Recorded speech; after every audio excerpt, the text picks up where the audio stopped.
Hello, and welcome to the OCO Roundtable podcast. From Oraro & Company Advocates, my name is Melanie Mwenda, and I am your host today. I have the pleasure of hosting John Mbaluto and Natalie Obago, who are part of the firm's data protection team. John is the Deputy Managing Partner at the firm in the Dispute Resolution Practice Group. With over 15 years' experience, John has represented and advised local and international clients, particularly in construction law, employment and labor law, pension law, banking and commercial disputes, data protection, and constitutional law. Welcome, John. Glad to be here.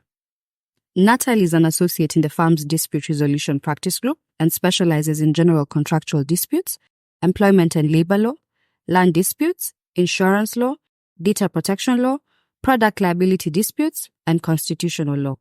Welcome, Natalie. Thank you for having me. Today's episode in the data protection series focuses on the first 100 days of a data protection officer. In particular, the speakers today aim to shed light on the crucial role of a data protection officer, which in our assessment is useful to businesses looking to comply with their data protection obligations.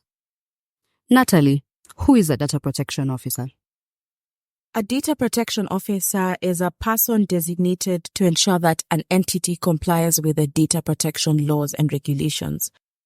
In Kenya here, Section 24 introduces the duty to designate a data protection officer.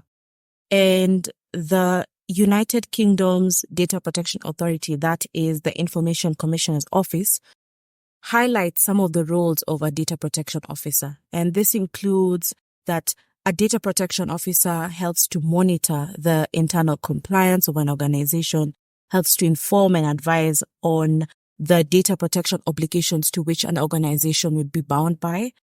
They help provide advice on various data protection issues. They act as the liaison between data subjects and the Data Protection Authority. And so generally, they ensure compliance with data protection laws and requirements. Now, under Section 24 of the Data Protection Act, there are 3 instances when a data controller or data processor may appoint a data protection officer. Some of the instances where an organization may appoint a data protection officer are where the organization is a private or public entity and they carry out some type of processing activity. This requirement, however, does not apply to courts which exercise judicial functions, or rather judicial authority. Secondly, where a data controller or processor carries out regular and systematic monitoring of data subjects, they too would be required, or rather may appoint a data protection officer. And this regular systemic monitoring of data subjects can be through monitoring online behavior tracking. Like, for example, where a website uses cookies, that's one example where they would need to appoint a data protection officer. Another instance where a data controller or data processor may be required to appoint a data protection officer is where they are processing sensitive categories of data. And under Section 2 of the Act, there's a list of what is considered sensitive personal data. For example, this is property data, genetic data. And so for any reason, if the data controller or data processor is processing these types of personal data, then it would be wise for them to appoint a data protection officer. Thank you for that introduction, Natalie. John, can you advise our listeners on how a data controller or processor can designate a data protection officer under the Data Protection Act? That's a good question. Who can be a data protection officer? More so in this day and age when jobs are so hard to come by, it's a good thing that the Act is creating jobs, so to speak, by the creation of this role of a data protection officer. So kudos to the draftsman who thought of this improvised way of job creation. So Section 24 of the Act provides guidelines of the designation of a data protection officer. The Act provides that it's crucial that this person have relevant academic or professional qualifications, which may include knowledge and technical skills in matters relating to data protection. And these days, actually, there are quite a number of courses out there that certification is available for somebody to be able to qualify as a data protection practitioner. Now, there are several ways through which a public entity or private entity can designate or appoint somebody as a data protection officer. The first way of doing this is to designate an existing staff member who may continue in his or her role in the organization, provided that that role does not then conflict with that of a data protection officer. So an obvious example would be where perhaps your role is, to be a cost manager, and at the same time the data protection office role requires you to incur significant expense. You then find that those two roles are in conflict with each other, and therefore it would not be appropriate to have somebody holding both roles at the same time. That's just an example of a conflict. Secondly, for companies who operate under a group, it is possible to designate a group data protection officer who would be accessible to each entity within the group. Where the data protection officer is not based in Kenya, it is advisable to have someone from the Kenyan entity to act as a liaison so that they're able to coordinate with the group data protection officer and to bridge the gap that might exist between the foreign country and Kenya.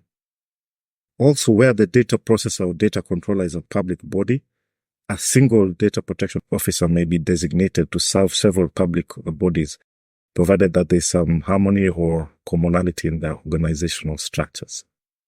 Okay, and as stated earlier, you should always recruit a person who has relevant qualifications to take up this role as a data protection officer. And this means having the relevant knowledge and technical skills within data protection. It is obviously an added advantage if the person has certification in data protection. And as I said, these days there are quite a number of certifications that are available. Lastly, outsourcing is also an option. You can outsource this role to, for instance, a data protection lawyer. This would allow the entity to focus on what would be its core business, while the outsourced data protection officer would then be able to focus on handling the entity's data protection matters. That's very insightful, John. Natalie, what are some of the roles of this data protection officer appointed under Section 24 of the Data Protection Act? Thank you for that question, Melanie.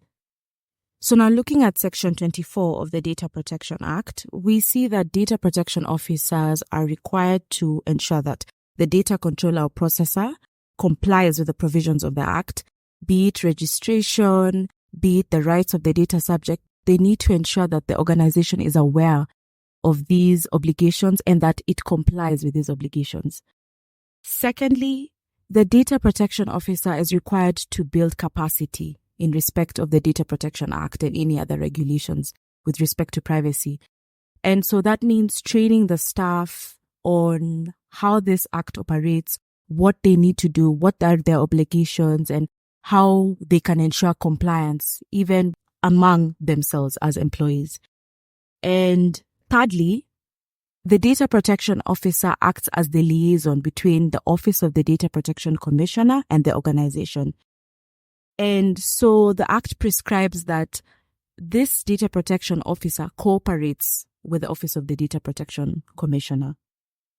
So apart from these responsibilities, data handlers, that is data controllers and data processors, need to understand that when they do designate a data protection officer, they need to publish the contact details of this data protection officer. And that's why when you have registration, when we register as data controllers or data processors with the Office of the Data Protection Commissioner, we need to ensure that the DP or the data protection officer is named in that registration, their number is provided, and their email address is provided. And this just ensures that if ever the Office of the Data Protection Commissioner needed to contact the data handler, they can do so through this data protection officer. And further, it is also a requirement that these contact details are available to data subjects. So in case of anything, complaints, data subject requests, we can see that the data protection officer will be able to resolve these issues in respect of data subjects. Thank you for that, Natalie. To our listeners, compliance is the name of the game. John, apart from the Data Protection Act, are there any other legal provisions that speak to the responsibilities of this data protection officer? So yes, we have the Data Protection Civil Registration Regulations, which are subsidiary legislation created under the Act and apply to civil registration matters And these include the processing of personal data relating to matters such as births, adoptions, marriages, and deaths. Under Regulation 20 of these regulations, it is provided that the role of a data protection officer is to monitor and evaluate the efficiency of the data systems in the organization and to keep written records of the processing activities of that entity. The regulations further provide that the written records of the processing activity should be reduced in writing and or in an electronic form, and that the written record of processing activities should include details of the following. So number 1 is the name and the contact details of the civil registration entity. Number 2, it's the purpose for the processing of the data. Number 3 is a description of the categories of the data subjects and of the categories of the personal data. So you need to group them up and put them into their respective categories. Number 4, it's a description of the recipients to whom the personal data has or shall be disclosed to, including people who might be located outside Kenya or entities outside Kenya. There is also need to record the details of any transfers of personal data outside Kenya, including the identity of the organization outside Kenya to which the data is to be transferred. There is also the need under the regulations to provide a description of the technical and security measures that have been utilized to alleviate or mitigate data-related risks. There's also a need to record the number of staff that have been trained on data protection matters. And lastly, there's a need to take down the details of any data protection impact assessment that might have been undertaken. Yeah, sorry, I know that's been quite a mouthful, but it's written in Regulation 20, so in your spare time, you can always refer to the actual regulation and just read it. But that really is a snapshot of what the data protection civil registration regulations provide in terms of the nitty-gritty of what the written record of processing activities should include. And it is quite useful for a data protection officer to be familiar with this from the outset, and so they are able to ensure that there's compliance with the regulations. That's very insightful, John. Thank you for that. Now we have looked into who a data protection officer is and into the scope of their obligations. Now let's get into the crux of today's episode. Natalie, why are the first 100 days of a data protection officer critical in your assessment? So, Melanie, the first 100 days signifies new beginnings. This data protection officer is in a new role, and so he or she sees what they can do to ensure that this organization is compliant with the Data Protection Act. And so we have identified certain things that we believe the data protection officer needs to do within the first 100 days. One of them is mapping out the organization's data privacy culture. And for the data protection officer, they need to look at, okay, so what are the data protection or rather data processing activities? How do employees interact with personal data? What is the level of understanding in respect of the Data Protection Act? Those are some of the things that the data protection officer would need to do within the first 100 days. Next, the data protection officer would need to get stakeholder buy-in, be it from senior management, the legal department, the IT department, human resources. How can the data protection officer build relationships with these stakeholders to ensure that the organization builds a more privacy-centric organization? Thirdly, the data protection officer needs to assess the training needs of the employees. Are the employees aware of the Data Protection Act? Have they been trained on the Act? Are there assessments in place to see how well the employees understand the Data Protection Act? Is there a curriculum per se that sort of guides the trainers on how the employees ought to be trained to ensure that the training is customized with the organization's needs and the obligations of the Data Protection Act? Next, the data protection officer also needs to familiarize themselves with all the data protection laws that are relevant to the organization. So say, for example, the data protection officer is based here in Kenya, but the organization has, or rather undertakes, cross-border transfers. Is the data protection officer aware of the laws that govern those data protection transfers? And those are some of the things that the data protection officer needs to understand within the first 100 days. Then the data protection officer needs to understand the systems and procedures that they need to implement or that are already present to monitor data protection practices. Okay, so how do they keep track of all that the organization is doing, to protect data? Then the data protection officer needs to bear in mind that they need to standardize the data protection practices within the organization. So what you have sometimes is that since there are many departments within an organization, there may be silos that might be formed. So the left hand doesn't know what the right is doing. And so the data protection officer needs to ensure that the data protection practices of the organization are harmonized across the board. And lastly, the data protection officer needs to develop a data breach escalation system. So in the event of a data breach, do employees know who to report to? Do employees know what to do to sort of prevent a further data breach? So these are some of the things that the data protection officer needs to think about and consequently also train the employees on during the first 100 days.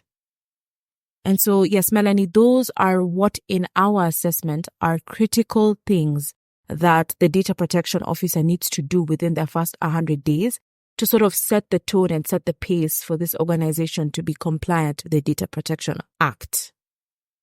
Thank you for that, Natalie. Now, as we come to a close, any parting shots? John, Natalie, over to you.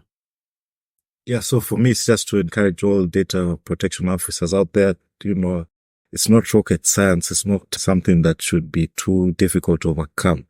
The Act is new, yes, but if you read the Act, use the Data Protection Act and the regulations made thereafter as your Bible, I'm sure you'll be able to navigate any difficulties that you might encounter.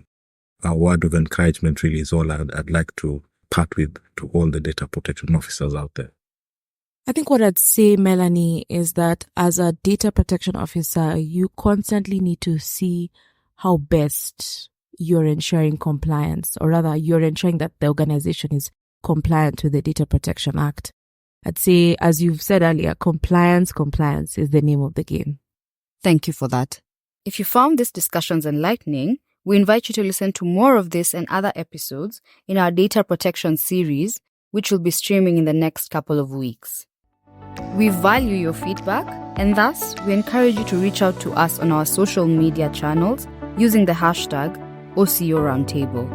Until then, goodbye and take care.